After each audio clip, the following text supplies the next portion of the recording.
আসসালামু আলাইকুম। আজকে আমি যা করব সেটা হচ্ছে যে এই স্টাইলটা চলতেছে এটার হোয়াইট কালার আমি মাল চালাইছি। এখন আমি ধরাবো হচ্ছে ব্ল্যাক কালার। তো ব্ল্যাক কালার ধরানোর আগে আমার যে হোয়াইট কালারের পার্টটা আমি সেই পার্টটা খুব ভালো করে চেক করে নিলাম। যদি ড্যামেজ থাকে তো সমস্যা, ড্যামেজ না থাকলে তো ভালোই, কিন্তু ড্যামেজ যদি থাকে তো ওই পার্টটা আমার আবার বানাইতে হবে। তো চেক দেওয়ার পরে আমি ব্ল্যাক কালার সুতোটা ধরাই দিয়ে মেশিনের নতুন করে সাইজটা পরিবর্তন করে দিচ্ছি। পরিবর্তন করে দেওয়ার পরে মেশিনটা সাইডে দিয়ে আমি যে আশেপাশে যে ময়লাগুলো ছিল সেপারেশনের সেইগুলো পরিষ্কার করে দিয়ে যে হোয়াইট কালার সুতোটা নামালাম সেই হোয়াইট কালার সুতোটা সেই হোয়াইট কালারের বস্তায় রেখে দিয়ে আসলাম। তার কারণ এই সুতোটা যদি বাইরে থাকে তো ময়লা হওয়ার সম্ভাবনা থাকে, এর কারণে বস্তার মধ্যে রেখে পরবর্তীতে আমরা এই সুতোগুলো ডিস্ট্রিবিউশনে জমা দিয়ে আসি এই কারণে যেন আমাদের পরবর্তীতে যদি কোনো পার্ট ড্যামেজ হয় তাইলে আমরা পুনরায় এই সুতোগুলো নিয়ে এসে নতুন করে আমরা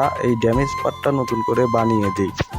আমার এই ভিডিওটা কেমন লাগলো, ভালো লাগলে অবশ্যই লাইক করবেন, কমেন্ট করবেন, শেয়ার করবেন বেশি বেশি, আর আমাকে সাপোর্ট করবেন, আমার জন্য দোয়া করবেন।